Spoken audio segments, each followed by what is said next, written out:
যেটা আমরা গত 17 বছরে আমরা কোনো ফ্রি অ্যান্ড ফেয়ার ইলেকশন দেখিনি। সো এই ফ্রি অ্যান্ড ফেয়ার ইলেকশনটা ভণ্ডুল করার জন্য ভারত এবং আওয়ামী লীগ, তারা কেন করবে? আওয়ামী লীগ বলবে যে আমরা ফ্রি অ্যান্ড ফেয়ার করতে পারি নাই, তোমরাও তখন পারলা না। This is a great challenge. বাংলাদেশের ফিউচারের জন্য এখন সবচেয়ে বড় চ্যালেঞ্জ হচ্ছে সামনের নির্বাচনটা ফ্রি অ্যান্ড ফেয়ার করা। এবং এই ফ্রি অ্যান্ড ফেয়ার করার মধ্যে আমরা কিন্তু যখন এই পর্যন্ত যত জায়গায় ইলেকশন ডিউটি করেছি আমার চাকরির লাইফে, কখনো কিন্তু আমাদের ম্যাজিস্ট্রেসি পাওয়ার ছিল না। ম্যাজিস্ট্রেসি আমরা যখনই অ্যাকশন করতাম একটা ম্যাজিস্ট্রেটের আন্ডারে করতাম। এবং এখন কিন্তু সরকার যে আর্মি গ্রাউন্ডে আছে এবং ম্যাজিস্ট্রেসি পাওয়ার আছে, আমি আপনাদের গ্যারান্টি দিয়ে বলতে পারি যে ম্যাজিস্ট্রেসি পাওয়ার আছে, কিন্তু এদের হাত বেঁধে রেখেছে জেনারেল ওয়াকার অ্যান্ড যারা গুম খুনের সাথে জড়িত, তাদের যে মেইন ওয়ার্ডার গ্রুপ আমরা বলি আর কি, যারা মেইন তারা গ্রাউন্ডে কিন্তু অফিসারদেরকে ফ্রি অ্যান্ড ফেয়ার ভাবে কাজ করতে দিচ্ছে না, ফ্রি অ্যান্ড ফেয়ার ভাবে করতে দিচ্ছে না। আমার গ্রাউন্ডের সাথে কথাবার্তা আছে। সো এই যে ফ্রি অ্যান্ড ফেয়ার ইলেকশনটা করার জন্য আমাদেরকে সেনাবাহিনীকে সেম কি বলে একটা ম্যাজিস্ট্রেসি পাওয়ার নিয়ে গ্রাউন্ডে থাকতে হবে। সেনাবাহিনীকে দিয়ে আমরা জেনারেল আজিজের আমলে দেখেছি একটা পিক আপ যাচ্ছে, পাবলিক সাহায্য হচ্ছে, পিক আপ চলে গেছে। এটা হচ্ছে আমাদের সবচেয়ে সেনাবাহিনীর একটা মানে দুর্নাম শুরু হয়েছিল ওইটার পর থেকেই, মেইনলি যে সেনাবাহিনী জনগণের পাশে দাঁড়ায় না। জনগণ এবং মেইন সেনাবাহিনী সবসময় পাবলিকের সাথে ছিল, শুধু জেনারেল ওয়াকার অ্যান্ড তার ডেপুটি যারা আছে তারা ছিল না।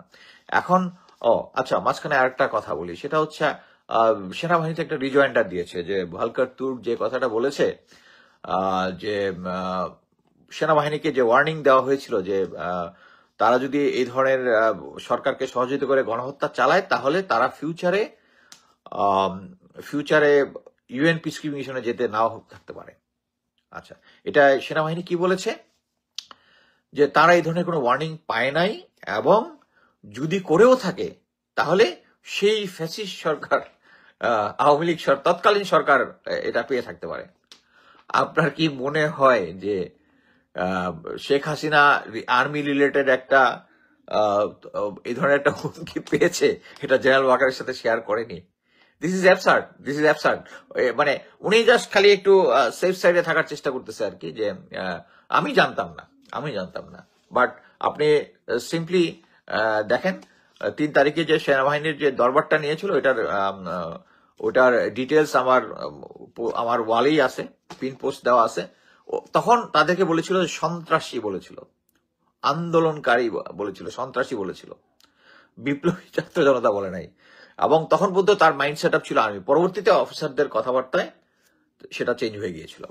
সো এখানে একটা জিনিস বুঝতে হবে যে আর্মির যে এই যে ব্যাখ্যাটা দিয়েছে এটা জাস্ট জেনারেল ওয়াকারের ফেস সেভ করার জন্য, যেহেতু সুযোগ আছে। এই ব্লেমটা আমি শেখ হাসিনার ঘাড়ে দিয়ে দিলাম, বাট শেখ হাসিনা আর general Waker is the same, still it is the same. আমরা এটা বুঝতেছি না।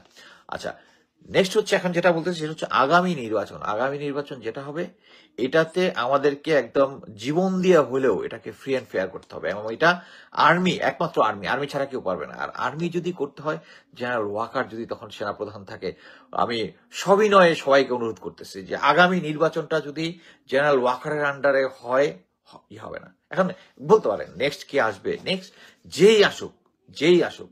আমি সবসময় এই উদাহরণটা দিই যে আমরা যদি হিরো আলমকে আইনা বসায় দিই, সে অ্যাটলিস্ট ওই সময় মানে সেনাবাহিনী তখন সিভিলিয়ানদের সাথে থাকবে, সিভিলিয়ানদের ইন্টারেস্ট, দেশের ইন্টারেস্ট। এটা দেশের ইন্টারেস্ট হিরো আলমও বুঝে, জেনারেল ওয়াকার বুঝে না।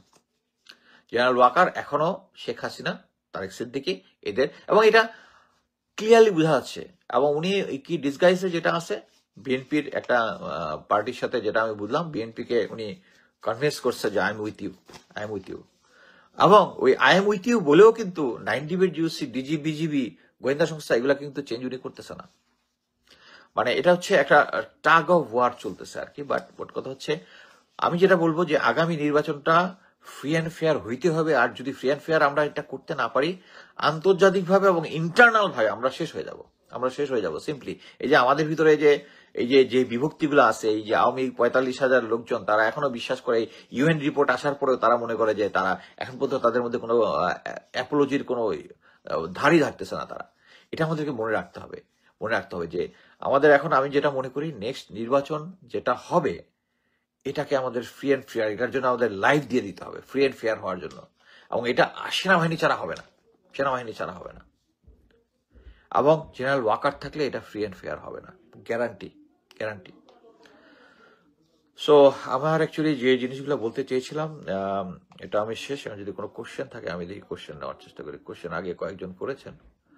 Sir, why agencies are not controlling Ghazi Salahuddin Tanvir, who was the center for every chaos, who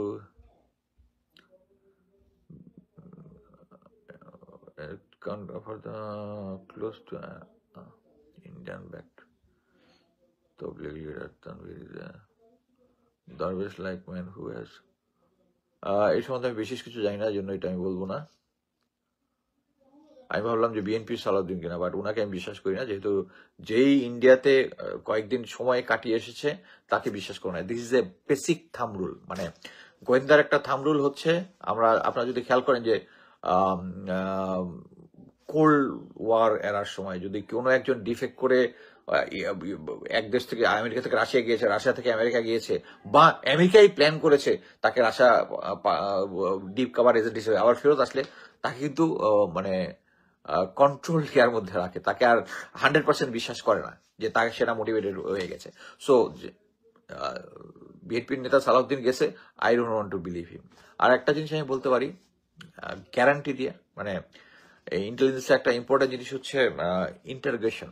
এই ইন্টারগ্রেশনের জন্য একটা স্পেসিফিক লেসন আছে, এবং এই ইন্টারগ্রেশন জিনিসটা এমনই একটা ইন্টারগ্রেশন, আমি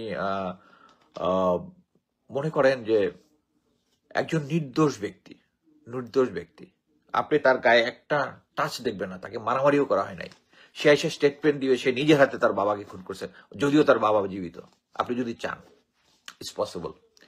integration it's a such a thing. সবাই মনে করে যে মাহিরের উপর ওষুধ নাই, it's not that, it's a technique, it's a specialist যারা আছে তারা। আমি অনেক ইন্টারগ্রেশন করেছি আমার চাকরির লাইফে। আপনাকে ইভেন টাচও করতে হবে না, একটু স্লিপলেস রাখলেন, তাকে অসময়ে ডাকাডাকি করে, অনেক দেয়ার আর লট অফ টেকনিক্স। বাট কথা হচ্ছে এই কারণে আমি মনে করি যারা একবার ভারত থেকে গিয়েছে তারা ফেরত এসছে, তাদেরকে বিশ্বাস করার উচিত হয়, বিএনপিরও উচিত হবে না তাদেরকে বিশ্বাস করা, এটাই আর কি। এবং এই পার্টির একটাই, যেটা আমি আলোচনায় বলতেছিলাম, যে এই দেশের অবৈধ অস্ত্রগুলো একবার পশ্চিমবঙ্গে ব্যবহার হয়, আবার এখানেই ব্যবহার করে, এবং গোয়েন্দা সংস্থার কাছে 100% এদের আছে, এবং তারা এদেরকে ব্যবহার করে। এবং আমি মনে করি যে তারা 100%, এই যে ক্রাইসিস গুলো হচ্ছে, গোয়েন্দা সংস্থাগুলা পার্শিয়ালি রিপোর্ট পাচ্ছে প্রফেসর ইউনুস, বাট 100% যদি পেত, তাহলে এতদিনে এই সমস্ত আওয়ামী লেসপেন্সার যেগুলো আছে, যেগুলো গন্ডগোল করার চেষ্টা করতেছে, তারা সিধা হয়ে যেত, পুরো সিধা হয়ে যেত। আচ্ছা, আর কোন আছে কিনা? Sir, was there any coup pattern? No, there was no coup pattern. আচ্ছা, আর কোনো কিছু আছে? Last free and fair election had before 24 years. Okay, yes. এবং আমি মনে করি যে আমাদের এখন সেনাবাহিনী প্লাস জনগণ সবকিছু, সবগুলো রাজনৈতিক দলে আমরা যদি একটা ফ্রি ফেয়ার ইলেকশন এনশিওর করতে না পারি, বাংলাদেশের ফিউচার ধ্বংস হয়ে যাবে। আমরা নিজেরাই নিজেদের মধ্যে কামড়া করবো, এবং এইটাই ভারত চায় যে আমরা নিজেদের মধ্যে কামড়াকামড়ি করি, করি। এবং আমি নতুন দলকে অ্যাকচুয়ালি স্বাগত জানিয়েছি এর আগেও। শুধু আমি একটা জিনিস বলবো, আপনারা পলিটিক্যাল রেটরিক বাদ দেন। এখন একটা বাংলাদেশে আমি মনে করি মানে পলিটিক্যাল রেটরিক দিয়ে কোনো কিছু হবে না। সবচেয়ে বড় দল হিসেবে বিএনপি কিছু অ্যাডভান্টেজ পাবেই। তাদের অ্যাকচুয়ালি ভারতকে মানে তোষণ করার কোনোই দরকার নাই। আমি মনে করি প্রেজেন্ট সিচুয়েশনে, আমি যেটা মনে করি, আমি অতীতে অনেকবার পলিটিক্যাল অ্যানালাইসিস করেছি, গোয়েন্দা সংস্থাতে থাকতেই করেছি।